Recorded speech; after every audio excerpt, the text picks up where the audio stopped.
Okay. As an introduction, I'm going to say something about the parsha. One is this one, you know. I'm chapter 19. I'm starting from the words V'chein harishayim. 19 V'chein harishayim.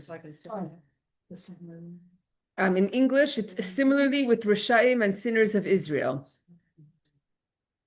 What's page in the 224. Okay, so on Monday, Do you read it? Yeah. You get more sfar if you learn it inside?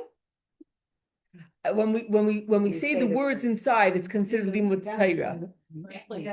Absolutely. Not know that. That's very 100%. Learning Torah means the mitzvah of limud Torah is actually to say the words. Right. So there's an Indian to actually say the words. Okay. So we are starting Chumash Shemais in Parsha, and who is the key figure in Chumash Shemais is Moshe Rabbeinu. And the Rebbe teaches, and we actually learned this on Monday, about Moshe Rabbeinu. It says that Moshe Rabbeinu did not die. And the same thing it says about Yaakov Avinu, that Yaakov Avinu did not die. And it says in the Gemara that Haman, he drew lots to see when is the best time to get rid of the Jews. And when it came out to the month of Adar, he was very happy because this is the month that Moshe Rabbeinu passed away. And in the Gemara it says that Haman didn't know that it was also the day of Moshe's birth. And Moshe's birth cancels out and overpowers the day of his death. And the question is, how does that work? Seemingly, death cancels out life. How could a person's birth cancel out death? And then we also find in Koheles it says that death is actually greater than life. Death is greater than the day of birth, because when a person is born, you don't know how they're going to turn out. But when a person passes away, that is the realization of and the culmination of their service of their whole life is revealed, and that's why, welcome Rachel, and that's why the day of death has an advantage over the day of birth, because the day of birth we're just celebrating potential, and when a baby is born, you don't see the neshama, you see their body, they're crying, they're hungry. It takes an entire lifetime to reveal your neshama, and that's what happens. The culmination of that is when a person finishes their avodah at the day of death, which is actually has an advantage. And if this is the case, that the day of passing, the day of a stalkos, especially the death of a tzaddik, is so great, actually brings elevation to his soul, elevation to the whole world, brings salvation to the whole world. If it's so great, then why can't the Gemara just say, Haman didn't know that the day of a yartan, the day of a passing of a tzaddik, isn't just a day when we're sad, but rather it's a day that has great power. And Haman didn't realize that a day of a passing also has great power, and that's why his decree wouldn't be able to be, it would never work.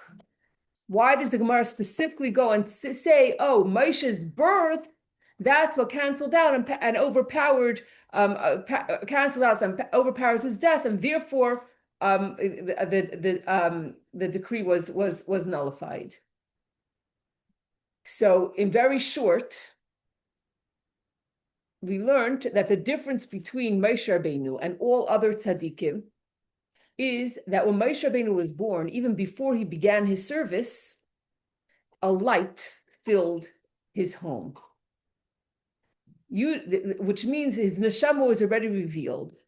And he was already from a tiny baby, before he could actually do anything or serve Hashem, he already had the power, he was already fit to illuminate the world with Torah. And what is the special quality that Moshe had? That is his quality called emes. Emes is truth. And truth isn't just the opposite of a lie, but truth is something that's constant and forever. And because Moshe had emes, therefore it had to, from his birth, his house already had to be illuminated. It didn't need to wait for to serve Hashem and to work on himself to be able to reveal his neshama. Immediately, it was apparent physically, and in his house was filled with light. And what is this emes? What is this truth? What is emes? What else is synonymous with emes? Torah, right?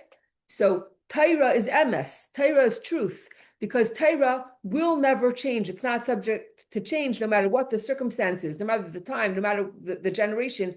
Torah never changes. Torah is eternal. Torah is truth. Moshe is emes, and Torah is emes. And if this is the case, then even when Moshe passes away, physically, right? If his body passes away, but there's got to be, since he is eternal, in this physical world, everything that Moshe stands for has to continue in this physical world. And we know that since we say Moshe didn't die, anything that he touched could never be destroyed, because everything that he dealt with had to be eternal. And that's why the Mishkan, even the Mishkan it was through him that the Mishkan was built. The Mishkan was never destroyed. It was hidden away. It could never be destroyed because Moshe is eternal. Just by Mishkan Shiloi. Wow.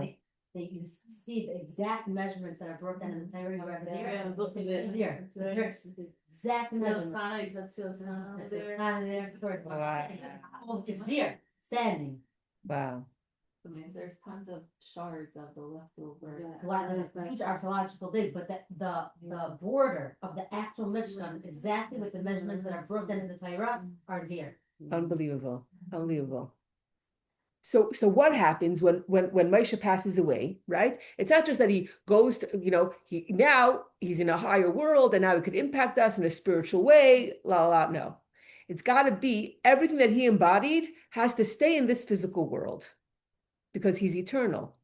So what does that look like? So basically, tzaddik's life, a tzaddik's life is the main part of their life is not their physical flesh, but rather it's their spiritual life. So Moshe's spiritual life gets transferred into another physical body, and that way Moshe is eternal. So what happens? Everything, Moshe's spiritual life got transferred into the body of Yehoshua, and so on and so forth. In every single generation, there's someone who embodies the life of Moshe in this physical world. And we say the same thing about Yaakov Avinu. Also say about Yaakov that Yaakov didn't die. What does that mean? Did they bury him for no reason? Like, what does that mean? They eulogized him. What happened?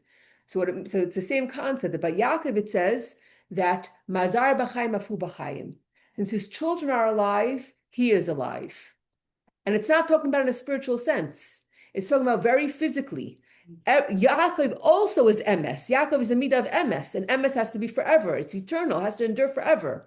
So everything that emes of Yaakov, the emes that Yaakov represented, has to be transferred and embodied in his children. And this is why the Jewish people are eternal.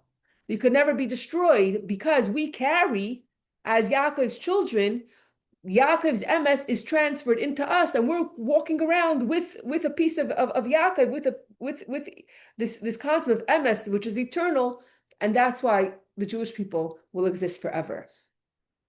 And this we learned on Monday, and it's all extremely relevant for this chapter of Tanya, because we're starting off the words that we're starting off today is we're talking about Rishaim and Paisha Yisrael. Rishaim, okay, so even if you want to say a Russia, okay, it's not so bad because a Russia, there's many, many levels of a Russia, and if you're not 100% in control of yourself every single second, you're a higher level of Russia.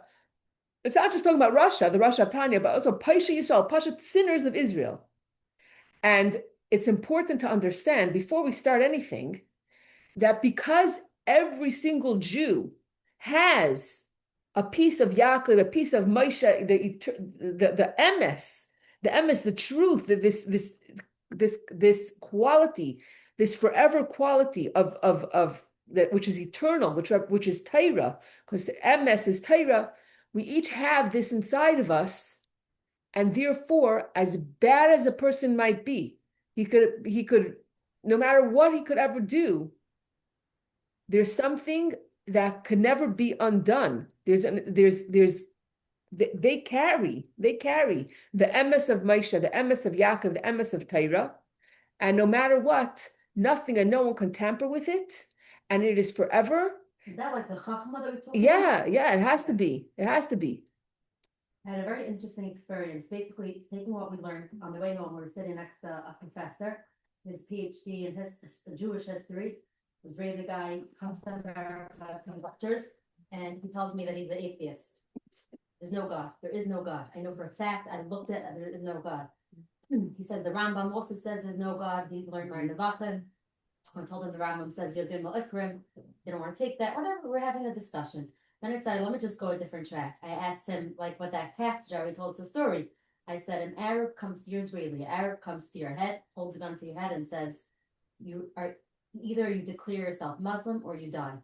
He says, I would declare myself Muslim. I wouldn't die. Why would I die? I don't care what I say. I would declare. He said, fine, so you would die.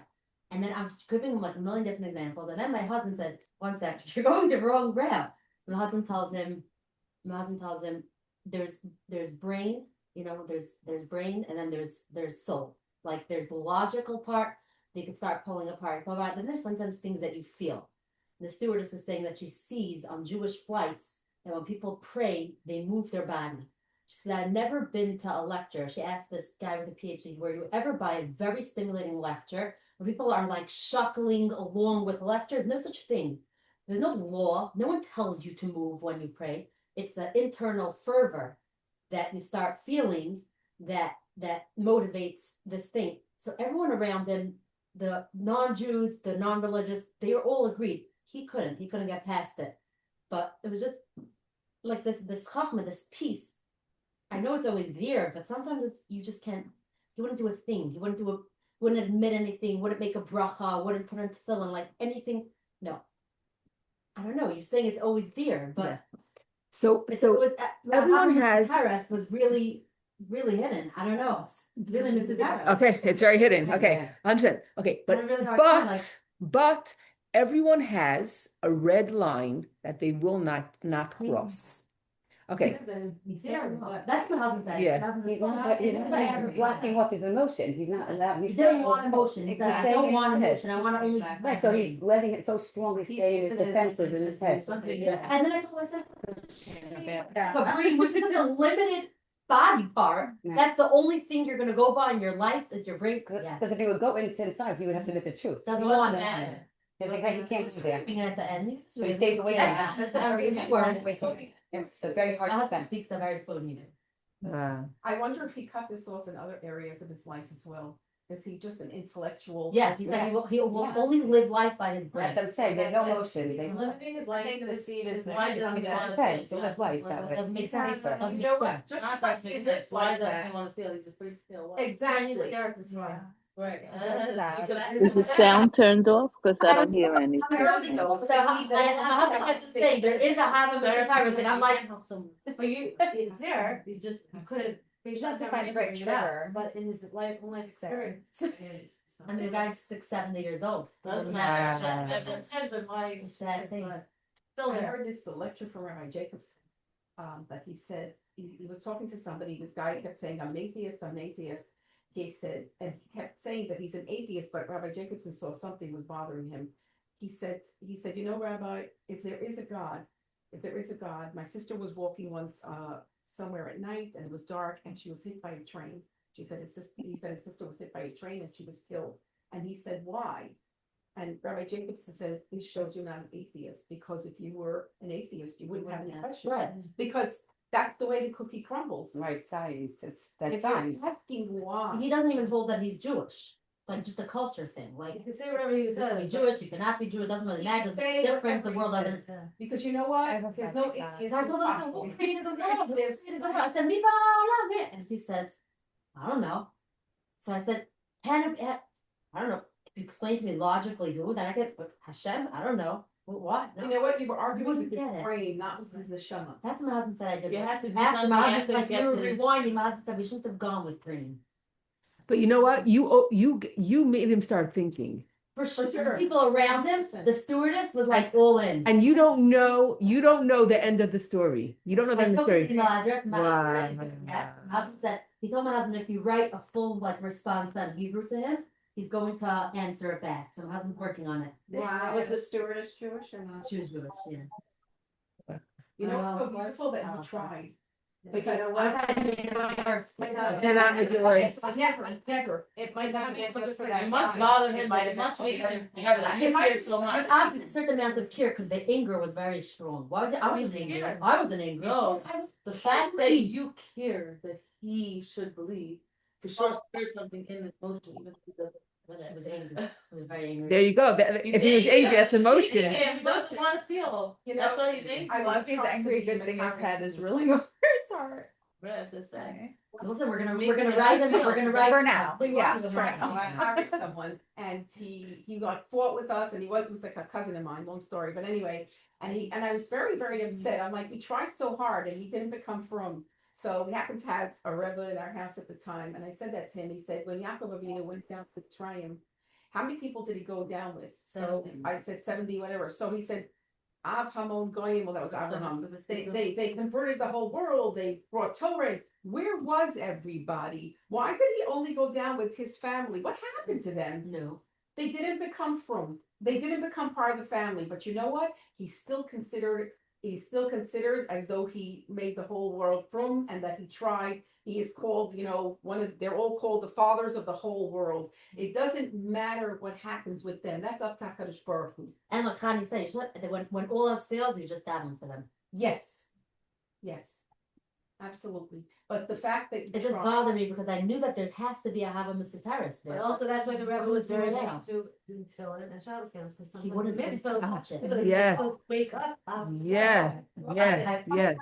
What it is that if you continue a relationship, it's about not Don't fight his Not logic. trying to Not stay at with all. him, but awaken it within himself by having him do mitzvahs. Israelis are tough. They are, but when it push comes to shove, we have Meryl, who also she was an example of someone who did not want to light Shabbos candles. It was Connie and her husband. I lost her. They got her to light, and it changed her life. Went to And her back. She changed her life. She was not gonna light. Yes, our dear friend Meryl. So she was in Meryl. You know Meryl. Maybe should have been on their own. No way we wouldn't have. No You way. never know. You keep on sending him. You keep on this. You never know. One day you'll have. You never know. You never know. You never know what you're doing. Like, You know what bothers me? Honey, honey, Yes. where are you up to in the Tanya? I just want to follow along. The and I Parak didn't hear what you Yud-Tes. said. Yeah. V'chein harishayim u'peisha Yisrael. Thank you. Okay. Thank you very much. Is that terrible? That's what universities do. They So I said at least bring in someone that never believed. One second. There's Chabad in Princeton. So I'm sure they know about him. He's a guy. He's a big person. I'm saying his PhD in Judaic studies. He knows everything about every rabbi, everything. He's the one teaching Judaism without believing in Hashem. It's so sad for all the students. They're not getting the thing. So I told my husband, at least we have to set him up with, then he's saying he knows halacha inside out. At least set him up with a dayan that could fight with him in halachic. There is someone I know. There are shluchim on campus, very good friends of ours on campus in Princeton. I'm sure that he would never walk. I mean, I'm 100% sure he would never say a boo to them. You never know. They come. Maybe they can sit Why him did you out. get Maybe that we can mention it. Absolutely. You never know. No, they go They don't want to know. I know people. I'll put Connie up They there for that person. know how to get that. The Web. Doesn't want to.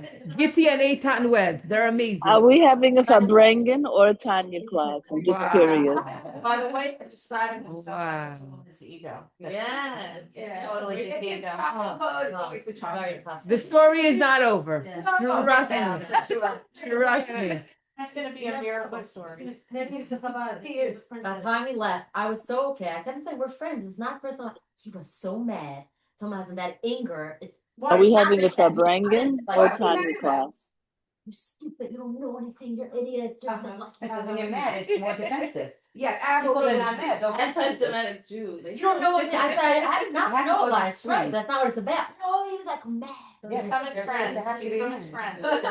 Oh. You don't have to fight them. He's getting mad. Yeah, how about- Okay, send me their information. In a heartbeat. Wow. This is That's gonna be your fun. fun. Can you keep us up to date on it? Okay, that's it, you're getting the happy gold in it. And you can just spit in their face. Don't worry about what Yeah, they're. they're so fun. You're fine. They're gonna walk into his building, there'll be a mezuzah. And it's a gorgeous, stunning building. I was there. Yeah. Beautiful, That's beautiful Chavara. They know how to open these people up. They are very experienced. Interesting. Okay, so a few things come to mind. First of all, about Meryl. Meryl was involved in a church for 35 years. She showed up at our door on a Shabbos afternoon. She had sent us an email, a Jewish woman from Whiting looking to say the Kaddish prayer for her mother. And we invited her to come. She came for lunch. She stayed till way after Shabbos was over. We were discussing Isaiah 53 and many other wonderful, she knew her stuff backwards and forwards. And we were, my husband and I, like 23 and 25 years old, trying to, answer her questions. Anyway, at the end of that day, my husband said, "Can you please? I'm asking for a personal favor. If you could start lighting Shabbos candles on Friday night." And we never asked her to change her views or of course, we tried to answer her questions in the best of our ability, and we connected her to people that are expert at this, at knowing the other religion to explain, there was a great rabbi from California that was very involved in helping her. But anyway, she said she couldn't say no. She's like, you opened your house to me. Yes, I will do it. And for 20 years, she lit Shabbos candles every single Friday night, no matter what. Even when she was hospitalized and other challenges, she had doctor's appointments. She always tell, whenever she had, even if she had to go to the doctor on Friday, she always told them, I have to be home to light my Shabbos candles. Like she was very, very proud of that. And ultimately, I can't tell you exactly how long it took, but came Yom Kippur one year, and she went over to my husband, and she said, all those ideas of Yashka, it just left me. Wow. She didn't fight it, and my husband never said, you have to stop believing in this and that. But every time, and we're going to learn. This is what we're going to learn today. That, as Bela was saying, that when you do a mitzvah, the word mitzvah is safsa v'chibor. The word mitzvah means a connection. When you do a mitzvah, you're bypassing logic and you're going straight to chachma. Is the connection with God? And that's what's happening when you're doing a mitzvah. Sometimes I feel it less, sometimes I feel it more, but that's the fact. So every time I'm doing a mitzvah and I'm connecting to Hashem, what's happening is I'm releasing my soul from captivity. And that's why the more mitzvahs we do, the more power we have to fight back the animal soul. That's why it's so important when we meet someone to try to encourage them to make a bracha or to put on tefillin, to light Shabbos candles, whatever it is, because it's the mitzvah that is so powerful that's going to actually you're actually giving the neshama CPR. If they're in that state that their neshama is completely out of touch. And also what I want to say is that there's always a red line. Yesterday when I taught the class, there was a therapist there, and she was very heated and everything like that. And up there, this was a different discussion, and she said, there are people that are so wicked, they molest children and they this and they that, and so I said to her, I'm not justifying any behavior of any person that does something terrible, but I said there's always a red line. Even a parent or a grandfather, whatever it is, that they're hurting their own child, right? But what's if a robber broke into the house in the middle of the night and draws a gun, right? So all of a sudden, and the adult who's molesting the child will put himself will try whatever he could to protect the child from will put himself first. He'll take the bullet for the kid because there's a red line. There's a point where you can't cross. So sitting on the airplane having a logical theoretical discussion is one thing, but that might not be his red line. But there is a red line somewhere that eventually the Chachma is going to wake up. Rabbi Silberg was sharing a story in 1915. The fifth Chabad Rebbe was running away from Lubavitch, and they were running for their lives, and they came to a town, and the only place where they could live was literally in an alleyway. And so and on the main street there were two Jewish women who converted, and they walked around with big, huge crosses on their necks, and they were proud of the fact that they converted. And the Jews looked down upon them. How could you so blatantly convert and walk around with a cross? I mean, it was they didn't really have much, anything good to say about them. And you could say they were Paisha Yisrael, they're sinners. What happened was there was a mob of wild people that was running through, and they were murdering Jews left, right, and center. And they see these two women sitting outside, and they said, "Oh," and they asked them, I said, "Are there any Jews in the alleyway?" What should they say? They said no. And they were risking their life, because if that mob would go through the alleyway anyway and see that there were Jews hiding, then they would have killed them also. But it came a point, they could be wearing crosses on their neck, but they wouldn't say, "Oh, there are Jews there hiding in the alleyway," because the red line wasn't about converting, but the red line was, we're not gonna cause You think this guy, other you Jews. still think that he still has a red line? I still don't see. Yeah, that's what it says in Tanya. And it has to be, because this is why I prefaced the parsha, this teaching about Moshe, that because Moshe is emes and Torah is emes, truth has to be eternal and forever, to the extent that we say that Moshe didn't die, because when you're talking about something that's eternal, it has to continue. And where does it continue in? It continues in the Moshe of the generation and in the children. Through the Moshe of each generation, he sustains the people of his generation that feeds the Moshe. Everyone has a piece of Moshe, everyone has a piece of Yaakov, everyone has that emes inside of them, and it has to be there. Because when you're talking about Torah, you're talking about emes must endure, and it must be eternal, and it has to be forever. And something that's not forever cannot be called emes. For example, for the Para Aduma, they needed water, and they were not able to take water from if there's a stream that is gonna dry up within 7 years. You're not taking water from. You needed mayim chayim. You need living waters. You cannot take water from a stream that is going to dry up within 7 years, because it's not considered mayim chayim. Living water means it has to be forever. It has to be forever. So maybe, and also you're having a conversation with a person. They could say, I don't believe in God, whatever it is, but you definitely moved them, and you can't know what's really, really going on. It could be he got off that plane and he went home and he was sobbing in his pillow, and he was like, I have to change my ways. You don't know. You don't know the end of the story. Yeah. Right. When we were kids, we had a production. We were Beis Rivka, and in school we had a production, and there was a song, "Excuse me, are you Jewish?" Whatever it is, and the whole theme, whatever it was, these girls going to the mall and giving out Shabbos candles to Jewish women, and they approach a woman, and they ask her, "Would you like Shabbos candles?" And she said, "I have to tell you this. I have to tell you the truth. I frequent this mall often. And a lot of times people ask me if I'm Jewish. And I said to myself, if 100 people ask me if I'm Jewish, then I will say yes, and I'll take the candles. And you're the 100th person, and therefore I'm going to take the candles from you. But person 99, When person 99 came around and asked, excuse me, are you Jewish? We'd like Shabbos candles. I have a gift for Jewish women.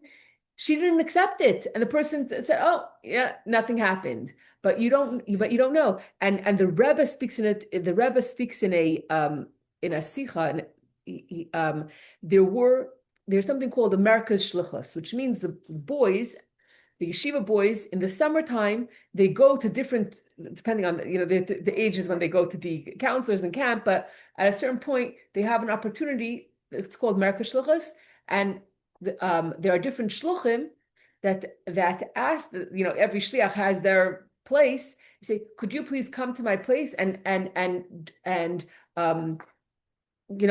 help us out in the summer? Go visiting people, or sometimes you can have a shliach in a certain city, but there's other neighboring cities.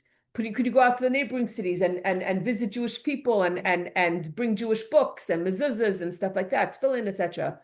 So there were boys that went somewhere and they didn't feel they accomplished anything. Sometimes the boys go to places where there are no shluchim. That also happens. They go to a remote place, and these two boys, they came back and they wrote a letter to the Rebbe, and they wrote that they felt that they didn't accomplish anything. And that Shabbos by Farbrengen, the Rebbe said that these boys, just by the way they were dressed, white shirt, black hat and jacket, they were walking down the street, and little do they know that there was a person who was from their window saw them, and it reminded him of his grandfather, and he himself reached out to the Rebbe. And these boys think that they accomplished nothing, but just by them walking down the street, they accomplished that this individual should come back to his roots, because they reminded him of who he really is. So our job is to do our part. And Hashem has many shluchim, and sometimes it takes more than one time or one interaction to melt the klipa. But ultimately, every Jew has to be that there's this emes, the Moshe, the Yaakov, the truth, the Chachma, the Torah, the Amunah. From a non-religious perspective, I hear what it's like. If I can't understand it with my brain, then I can't go with it, right? Like, do you hear that? But our connection with Hashem, we said this from day one. Our connection with Hashem is not dependent on logic. Because what happens if, God forbid, a person is put to the test, say either the cross or the sword, right? So the logic says, I don't mean it in my heart. I'll bow to the cross for 1 second. I don't mean it. I'll get up and then I'll serve Hashem for another 100 years. But that's not the case. Because we're going to learn today that when the Chachma is woken up, it has such an effect, such a profound effect on the person, that it even affects their action. That they cannot and will not even do an action with a meaningless action. They won't do either. Because that's how the Chachma completely takes over, and it's 100% above logic. Okay, let's see if we could learn a little bit inside. Okay. Okay. V'chein harasha u'paisha Yisrael. Similarly with Rishaim and the sinners of Israel, Kaidem Shabal Idei Nisayin the Kadesh Hashem, before the scenario arises where their hidden love is what was woken up when they're put to the test. Ki bechinas hachachma shabanefesh alakitz im nitzutz alakos me'arin seiv baruch hu amalu bashba, heim bevchinas galus begufam. So until they were put to the test, this chachma, this which contains the spark of God's infinite light, where is it? Why are they acting the way they are? It's because it is in exile. What does it mean to be in exile? When you're in Galus, there's two things. Number one, you're not in your own place, and number two, you have no control. Other people are forcing you and telling you what to do. For example, in the time of the Holocaust, not only did the Nazis uproot the Jews from their home and take them to concentration camps and factories to make them work for them, but what did they make them do? In the factories, they made them make Nazi uniforms. They made them make ammunition for what? Which is going to be used to kill more Jews. That's the biggest galus. The biggest galus is when that you're uprooted from your location and you're forced to do the opposite of you want to do of what you want to do to help the enemy. So what happens? These Jewish people, what happens is that they are hijacked by the nefesh habamis, by their animal soul, mitzad klipa, which is from klipa. Klipa is a peel or a shell that hides, that obscures, that covers up holiness. And where is this animal soul? Shabachol asmali, in the left side of Shabalev, of the heart. Beside Galus Shechina Kneskelil, and this is the secret of the Shechina's exile. This is what it means that the Shechina, God's presence, is exiled. It means that the spark of Chachma is trapped inside this sinful person. And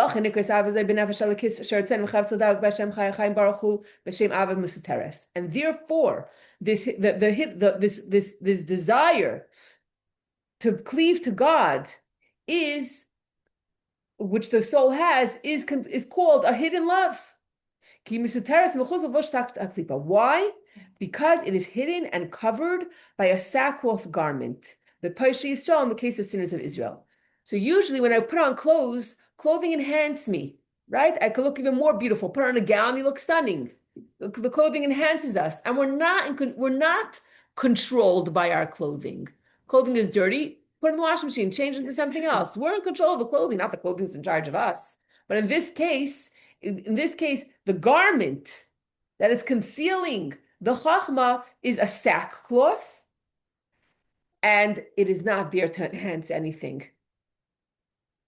And the chachma is stuck inside of a sackcloth, locked up inside of a sackcloth, and this is why the person is saying, "I don't believe in God." There's nothing more than logic.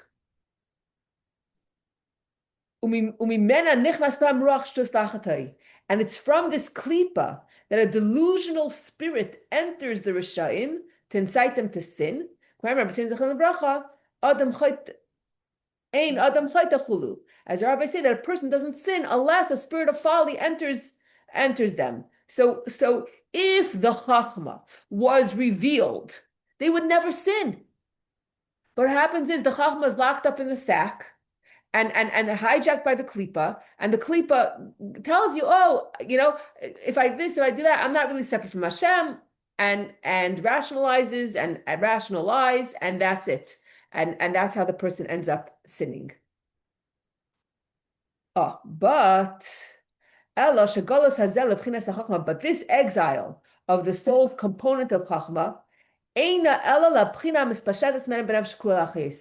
there's two parts. The part that's exiled is only the part that energizes and influences the rest of the soul. There's the chachma the way it is, and then the chachma's job is to influence the rest of the person. So the part of chachma that's supposed to energize and influence the rest of the person, that's the part that's locked up in a sack. But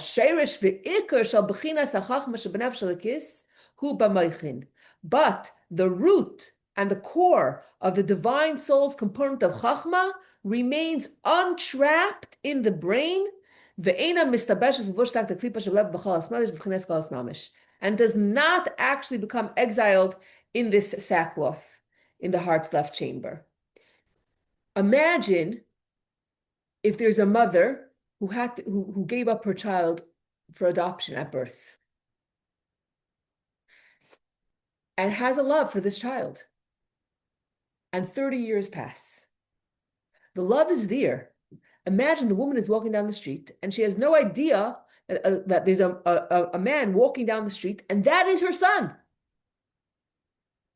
She has no idea. Completely not in touch. The love is there, but the love has nowhere to be expressed because she's completely unaware that this person standing in front of her is her biological son. So the chachma, the core of the chachma, the love is there. The love is there, but it doesn't express itself because the person is completely out of touch. And that's what's going on in the Paisha Yisrael. There is a love, but it's not affecting the person's body. because the part that's the chachma part, which is supposed to influence the body, is locked up in the sac and doesn't have it can't do anything. It's completely its hands are tied. It can't do anything. Are we gonna discuss how to open the sack? So the answer, we're building. Tanya doesn't give instant answers. Right. It's going to take till chapter. That's right. Rabbi Shais Taub, he skips 18 to 25. He does it in one lesson. He says either you have to learn it, either you have to skip it or learn it in one chapter, in one lesson, or you either have to go very, very slow or very, very fast. Because these are the hard, as my husband said, these are the hardest chapters of Tanya, what we're learning right now. And we're building. So we're not giving an easy answer, but what Bela said in the beginning of the class, and that knowledge is coming from later chapters of Tanya, is that a mitzvah, one thing we know for sure, that a mitzvah is going to, the mitzvah is going to unlock and unleash the soul. Now let's talk about a firm person like ourselves. Do we also have times where our chachma, this part, is that what allows us to do an avera? Like what's a klipa that makes it last? Like what? Yeah, like when we do an avera, it's because of this also. When we do an avera, at that moment, our chachma is not operating, and at that moment we are being hijacked by our animal soul, 100%. And when we do a mitzvah, we're then the godly soul is hijacking the animal soul, and the godly soul is in control. And sometimes it's the action. You need an action to break the cycle. Sometimes you need the animal soul is hijack. The animal soul is in control, sitting in the driver's seat, being the king, being in charge. And sometimes you have to break the cycle. How do you break that cycle? As soon as I take one penny and put it in the pushka, I broke the cycle, because at that second, I put the godly soul in the driver's seat. And to put on tefillin, whatever it is. And the other day we were speaking that the godly soul, that it's the chachma of the godly soul, it is compared to a flame, and the flame is always flickering, and that's what you said, that we shuckle. So Tuesday is the easiest day for me to daven, because I don't have to go out of the house to teach a class. So Tuesday I could start from the beginning to the end and daven the whole thing. And I'm sitting in my siddur, the house is quiet, and it's just whatever. It's not going. I'm like, I'm not into it. I said, how about I go backwards? I'll start shaking, and then the davening will work, and it actually worked. So I'm saying sometimes go backwards. Like I don't feel it. Do a little action, do something, to activate the other side. And sometimes we're working backwards. It's not like, oh, I'm gonna have this great love and then I'm gonna do the mitzvah. Sometimes work backwards just to break the cycle of the animal soul, and to get the godly soul in control, and to give the godly soul a little bit of oxygen. I think also just telling yourself and knowing yourself, like that came from that came from my Sahara, is already activating the godly part of us, that it's okay not to feel guilty, but just next step should just be a mitzvah, like puts you right back on. 100%. The awareness. Slowing down, awareness. And the awareness, and the It's not that I'm bad. No, but you have to understand the moment. It's slowing. It's also understanding that it's not me, that Not who I really am. I got overtaken. Right. Like, It's not who I am. But it's an external force. Yeah, and as soon as you realize that, you're like, okay, great, so I could just change it in a minute and That's true. move on. Awareness is a huge thing. But it's also that putting the Sahara back in its place, and you're not gonna control me, like it's having that conversation, I find sometimes that's helpful. Right. 100%. And also, I think it's important to know that we have that chachma, because a person could say, it's too late for me. A person can be 70, 80 years old on an airplane, and his whole life. You see, if he's going to tell you, if he's going to admit that you're right, you know what it's saying? That's terrible. That's entire life was That's the career's over. his career, and all the everything that he taught all these students. It's a lot to say, okay, I made a mistake at the age of 70. But if a person knows that they have the chachma shebenefesh, that it's not too late, that there's still always, forever, no matter what you do, no one could touch because we said which part there's a the part that's supposed to influence the body. That is in the sackcloth, but the source of it is not. What's up with the source? Let's see what it says. Rakshi b'vchinas sheina b'rasham v'eina pelas pilasa b'hem. The chachma, the core of the chachma, it's only sleeping, and it's failing to have an effect. So you can't compare sleeping to being in jail. Being in jail, you're not in control of anything. But if you're sleeping, as soon as the alarm clock rings, you're going to wake up. Or if when the baby cries, okay? Yeah. So I'm saying when a person is sleeping, they could be in a deep sleep, and the baby cries, and all of a sudden they're up. So this chachma, the core of the chachma, yes, it's sleeping, but at any minute, it could wake up. It could wake up, and you could come back, and you always have that possibility because you have that chachma, and it's forever, and nothing, no, as far gone as you go. Your essence, your true essence is the chachma, and that could never be tampered with. That's holy. In Malachim, there's a story of Elisha. A woman came. Her husband was another Navi, Ovadia, I think. And at that time, there was a queen who was very terrible. Her name was Izebel. And she wanted to get rid of all the Nevi'im. And there was like 100 of them, and he provided for them and saved them for years. And then he passed away. But when he passed away, he owed a lot of money. So the debtors came to the wife and said, you owe us a lot of money, and if you don't pay us back, we're going to take away your 2 children. So she came to Elisha and she said, what should I do? And Elisha said, go to your neighbors, borrow all the vessels that you can. Oh, he said, is there anything that you have in your house? And she said, the only thing I have is a little bit of flask of oil.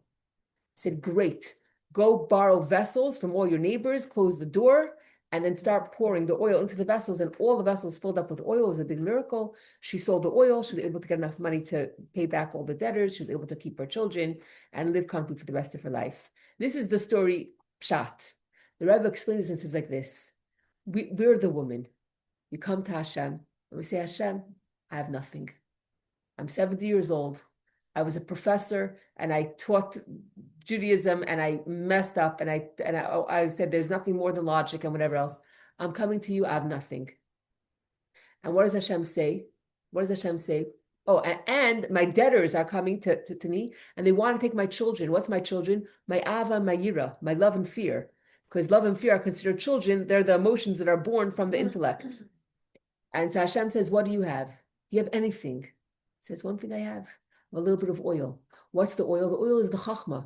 Because just like chachma is the highest part of my soul, oil rises. That oil represents chachma. I have a little bit of chachma. So what does Abishur say? Go take a lot of vessels. What are the vessels? Vessels are mitzvahs. And take the oil and pour it in, and everything's going to get filled up. And you'll be able to keep your children. You'll keep the ava. You'll keep the yira. So we have to know when all else fails, you have a little flask of chachma. And that chachma, when we talk about fire, right? I could light 1,000,000 candles from one. And not the first original candle, nothing will be diminished from it. And it's forever, and it's eternal for I us. would respond to this guy then, not with logic. I'm just thinking about what the response will look like. You're very stuck on it. Yeah, I'm very stuck on it. Yeah. Continuing the relationship and showing how special Jews are, and He only wants a written response, though, okay, like you that. can know whatever you want, Wow. you want or not. Like you do what you gotta do. Listen, send him this page of I Tanya. wish he would start learning Tanya. Life But would be Donna, better. you said that. Then Shabbos food. We never learned this. You know? Like Oh, this. yeah, you said it. But intellect. Yeah. Intellect, he wants to see I think it. his whole thing is based Right. on falsehood. I was Where does he just live? thinking, is he gonna grade it? Not this whole thing is a piece of like shtissin. But why? But why? Why is this different than any other text? It's very different. Only if it's based, because you're saying there's a Shama who said. If he's that brilliant and that intellectual, then Should I mail him? yes, yes. Yeah. He might at first not. He reads Rambam. This is the response. Page 224, 26. This is it. This is what I was learning in my Tanya class today. Yeah. You never know. That's a good idea. I'm telling Such a you, good read this idea. book. And then we, no, then let's have a discussion. First read this book. Yeah. I'm gonna try, maybe I'll buy If he's such a professor, then someone who's very logical, you can't say, "Oh, this book I'm not going to read." Why? Yeah, if you want to be fair, and at least be fair to your own religion. Right. You know, I would copy, mail him? I'd mail him the book, or I would definitely, or I would definitely, show him this chapter, and definitely will. I'm sure that he doesn't even have to wait for the book. He could just he could just literally walk into the Chabad house.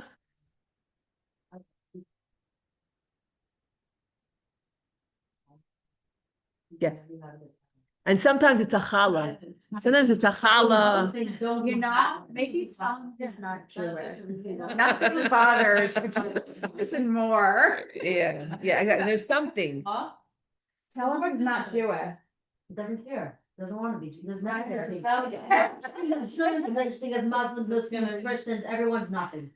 Not everyone's everything, everyone's nothing. I say become his friend, get to know him, find out about his background, just kind of like get to know you kind of way. Forget Kind I of similar to what Bill is saying too, then he'll get to know you guys and say, oh, wow. But you'll also get to know him and possibly find some reason why he's like this. Like, what was it, what'd you do when did you grow up going to school? Did you, that kind of thing. Probably very Like, hard in having the army, reflect. like, I felt like it was like a PTSD, you know what I mean? But maybe having him reflect on, just getting to know each other kind of thing, it'll bring that back up again. Yes. Okay. The Chachma remains asleep for as long as the Das and Bina are preoccupied with worldly pleasures. As long as you're busy with logic and worldly pleasures, the Chachma is sleeping. But when the Rishayim are confronted with the test of life and death in a matter of faith, which transcends any logical considerations of Das, and the test touches the soul directly, reaching its component of Chachma. Send them a picture. Send them a picture of this. This is directly speaking to him. Then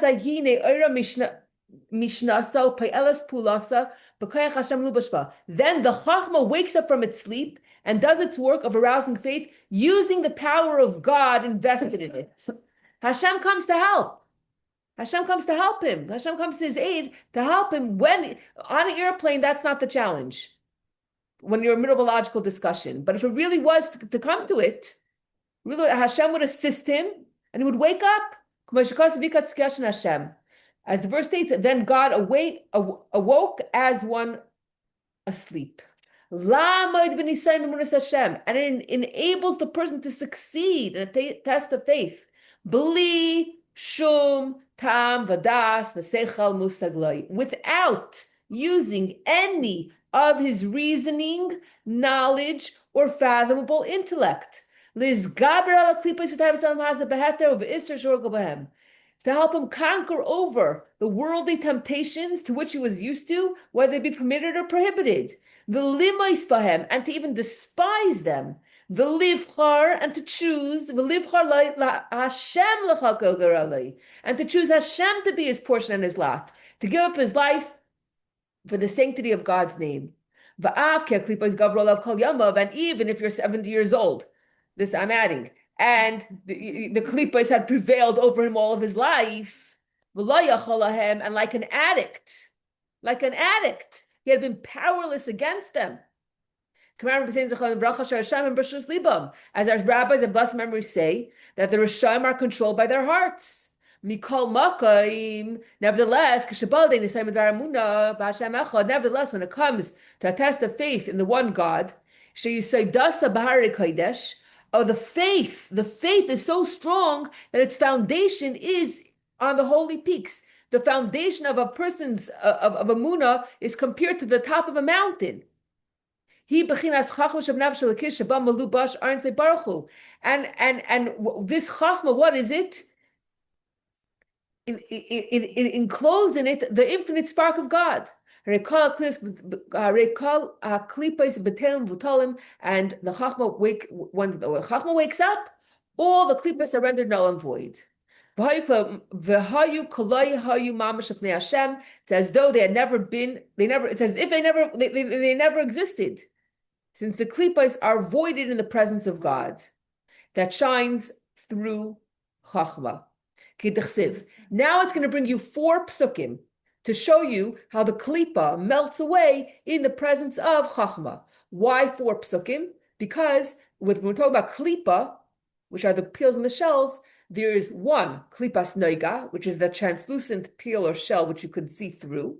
And then there's 3 gimel klipas atmeis, 3 impure klipas. That's a total of 4 klipas. For each of the klipa, we have another pasuk to show how klipa is completely and totally melted away, gone. Just like when I turn on the light, all of a sudden the darkness is gone instantly. The same thing, the second you touch chachma, all the darkness disappears as quickly as darkness disappears when you flick on the light switch. So here are the psukim.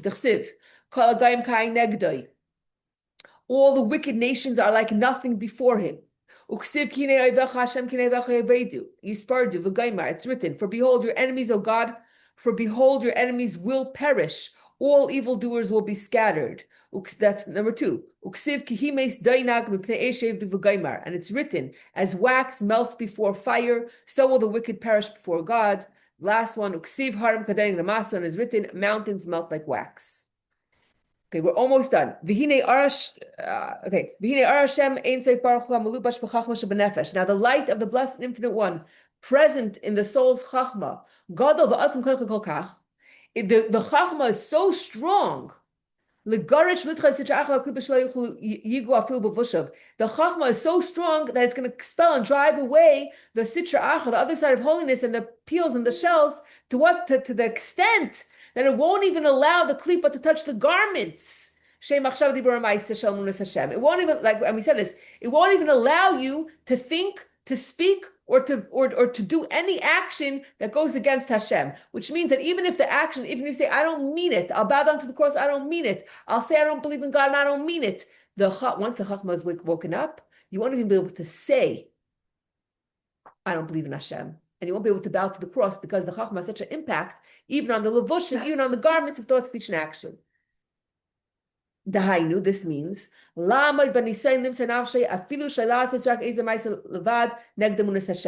this means that he's able to stand up to the test, to pass the test, and to give up his life, even, and he won't even do an empty act that is contrary to the faith in the one God. For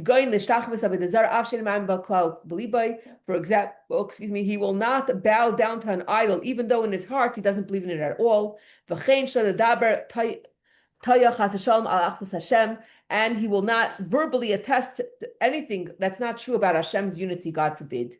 Even if his mouth is not in line with his heart, which means that in his heart he truly believes in Hashem. He won't even say the opposite with his mouth. His heart remains completely faithful to Hashem.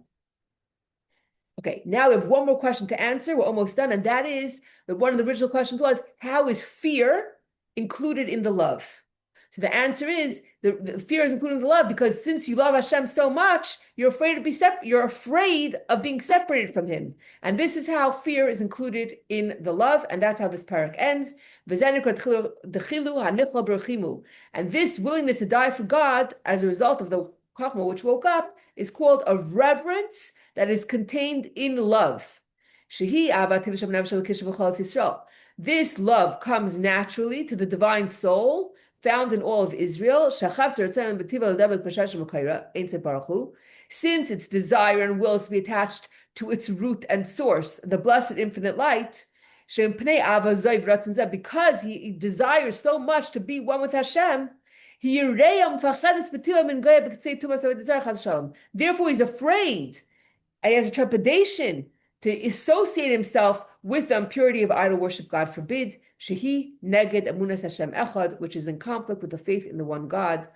Even the outside garments, shem dibur amaisa, which are speech or action, bli emuna balev klal, even if the speech and action you're just doing it just to save your life, he will not do it because he's afraid of disassociating himself with Hashem. And with this, we conclude chapter 19. So this was very deep. Yes. I feel like let's go Tanya has like. Yeah. Okay. Sum it up. If you'd like to review that, Just yeah, Sum it up. the 4 questions, What I think is interesting is how it was like Connie said, it's like it was speaking directly to this situation that you just had. Wasn't it just yesterday? yesterday. Like Hashem's already working on this. Yeah. There's Oh, like yeah. to have that happen, Well it's said. like, That's crazy. it's yeah. like, how did that come I was together? thinking that his first language is Hebrew, so I wouldn't send this. Can you ask your husband if there's like an explanation of Tanya but in Hebrew? Absolutely. Like this in Hebrew, Right. right? 100%. Okay. What is that? No, because you can't just read Okay. words. So if you want a summary, if you the lesson, the take-home message, is that when you meet another person, another Jewish person, don't think that there's no hope for them. How do we look at another person and how do we look at ourselves? You have to look at yourself and say, I have a piece of chachma inside of me.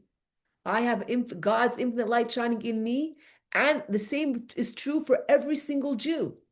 I can't give up on myself, can't give up on anybody. It's how you look at another Jew. Even in Parshas Noach, right? What happens? Noach, he plants a vineyard, he drinks wine, and he gets drunk. And Noach has 3 sons. And the first son, the Shem, Cham, and Yafes, right? And Cham saw the nakedness of his father, and he told the other brothers, and he looked down on his father for doing this, for being drunk and not behaving properly. But what does it say about the other 2 boys? That's to find it in Hebrew. Here.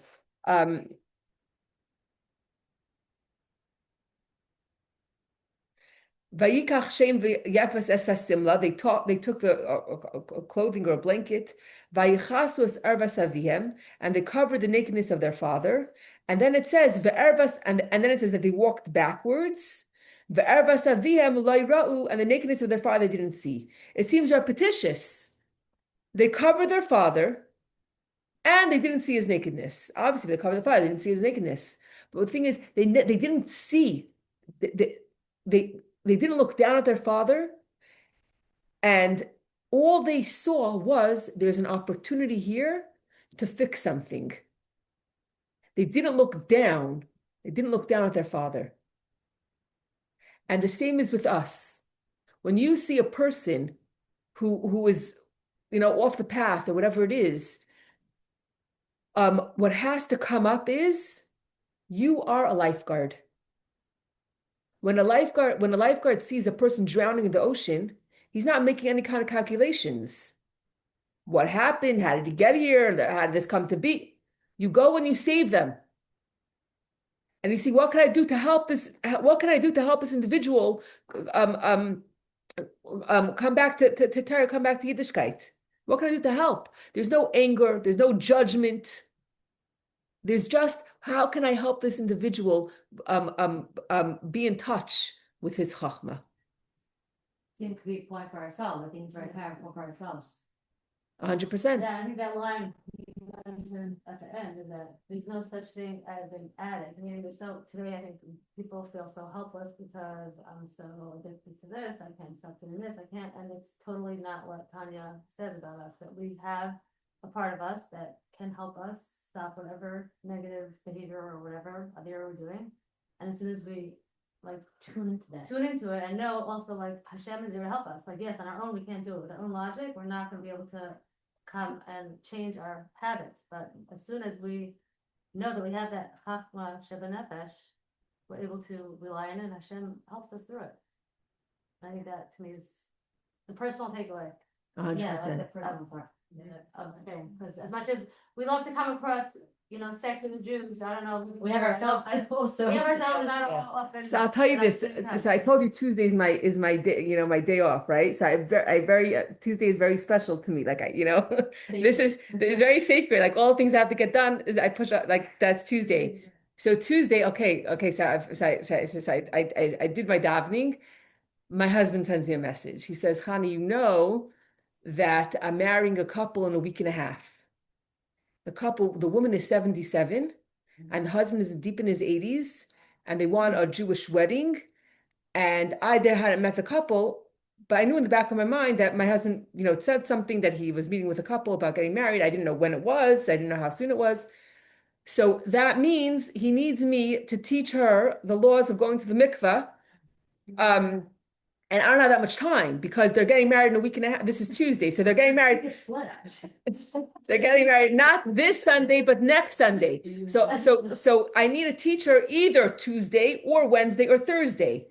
And this is 11 a.m. on Tuesday morning and Wednesday. So I called her up. Oh, first of all, I'm like, no, I don't want to do this. I'm saying you can't just like, from one minute to the next, like just like, and saying, well, I know the laws myself, but to teach a kala, to teach someone who never went to the mikvah before, I mean, you can't just like throw this on me. So my husband's like, okay, if you can't do it, then who could do it? And we'll pay them. I'm like, okay, who could do it? The only person that could do it is the only person I know. Whatever. I know Rosie Weinstein, my machatanista, she teaches kalas and she's amazing, amazing. I love Rosie. And I said, okay. I said I could call Rosie. She's like, okay, and tell Rosie that you're gonna pay her. So then I'm thinking, okay. First I'm thinking, no, I can't do it. Then I'm thinking, okay, well, if you're gonna pay Rosie, you might as well pay me. That's the second thought. Okay, so I'm talking layers. Layer number one is no, I'm not doing it. Layer number two, I'll do it if I get something for it. Okay, now we're already going deeper. Okay, now we're already talking. Anyway, I call Rosie. She's in the middle. She says I'm going to Mommy and me, but I said, oh, so I called the lady. She says she'll come on Wednesday between 4 and 6. I said, wonderful. My husband's in Florida on Wednesday, and 4 to 6 is not going to work. And Like it wouldn't work anyway if my husband was home. So anyway, so she's like, okay, I'll readjust my schedule. Can I come at 1 o'clock? This is 11. It's 2 hours, right? So I said, sure, right? So first I leave Rosie a message. I said, do you think this is something I can do? And how much money do you charge? She says, Khani, I don't charge anything. I was like, okay, fine, that's out, that's off. And she said, listen, I'm going to Mommy and me. I'll call you before 1 o'clock. 12:30, the phone, she calls me. She gives me a crash course. I have the notes right here in the same notebook. She gave me I don't know, like, where should I start? You know what I'm saying? So I in this very notebook, I have my Tanya, it says Rosie over here, and I have all the notes over here. Anyway, she comes. And I told her, because Rosie told me, I mean, I know this, but now that she says, just you should know, mikvah is so special that it works retroactively. That means that even if your children weren't born when you were in a state of purity, if you go to the mikvah later on in life, it has an effect on your children, your grandchildren. The woman starts crying. She's bawling, tears. And I'm like, okay, what did I do wrong now? And she says, I want to tell you about myself. And she says, 77 years old. She says, I grew up completely secular. I had got married, I had kids, completely secular life. But one thing I knew, I have 2 sons. I wanted my son, my eldest son, I wanted him to have a bar mitzvah. And so he did his classes, and at the bar mitzvah, my son looks so sad. It's a party.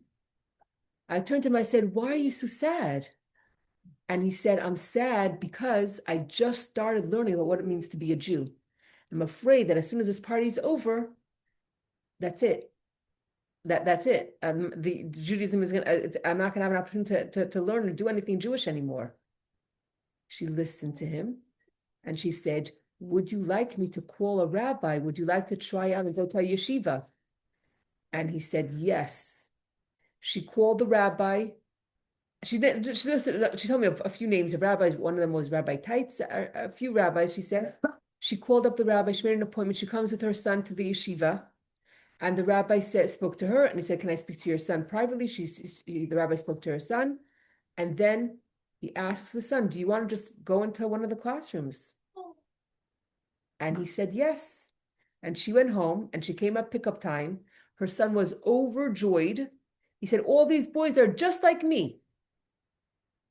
And today he's living in Lakewood with 11 children, from and everything. And she herself keeps Shabbos and kosher. And that's why she insisted, the person who she's marrying was coming from a secular background, but she insisted that she wants to have a Jewish marriage, and she's going to go to the mikvah. And so what I'm saying is that I'm talking about layers. First, I don't want to do it. It's my day off. Leave me alone. Then I said, okay, well, if I get something from it, okay, maybe it's something to talk about. But the end is, I had the privilege, the unbelievable privilege of teaching this woman about mikvah. And she's like, can I call my son and tell him that I'm going to go to the mikvah? It's going to, because the son is from, all the grandkids are from, they're in Israel, they're here, they're everywhere, that I could actually, in a spiritual way, impact my children and my grandchildren are going to the mikvah. And she's crying. Can I tell them? I said, of course. And in Mitzvah Shabbos, not this Mitzvah Shabbos, next Mitzvah Shabbos, I said, you'll come to my house. I'm going to take you to the mikvah. I'll wait for you in the waiting room, whatever it is. But what a schus I have. But I'm saying, when you're talking, first the klipa kicks in. Right, the animal soul. It's not fair. Why you sending me a text and expecting me to change my day and whatever. That's klipa talking. But when you, the more, and that's just a peel, a shell. Just take it off. And at the core, I had the most incredible, inspirational experience and privilege and honor to be able to teach this woman, and I saw her chachma. Shebenefesh. What a privilege. What a privilege. What is more important? What could be more important in this world than to give this woman an opportunity to bring kedusha and sanctity to her 11 grandkids and everything that's going to come from that? So this is what I'm saying. We all, at first, what shows up is klipa, is animal soul, leave me alone, have no time, have no patience. That's what comes up first. And it's hijacking. It's hijacking, but that's not the real me. But every single person, this woman, 77 years old, and her chachma is shining so brightly that she has a whole notebook of all the things she has to do before the wedding. And she wants all of her children to be comfortable. And she wants her husband's side, everyone should dress modestly, so everyone should be comfortable, and the kosher food, and she has a million things to do. But the top priority, she writes mikvah. And she took notes for everything that I said, and she was so receptive. And you don't know how a person's gonna take badika cloths and this and that and other. But she was shining. She was shining, and every person has that. As soon as we just dig a little deeper, Okay, it's late enough. Thank you so much for joining. Thank you. Parakaf Mirza Shem next time. Amazing, right? Okay, anyone else want to say anything? No. Floor is open? It's amazing. Okay, love the babies. Good night, Tara. That was so sad. I know people that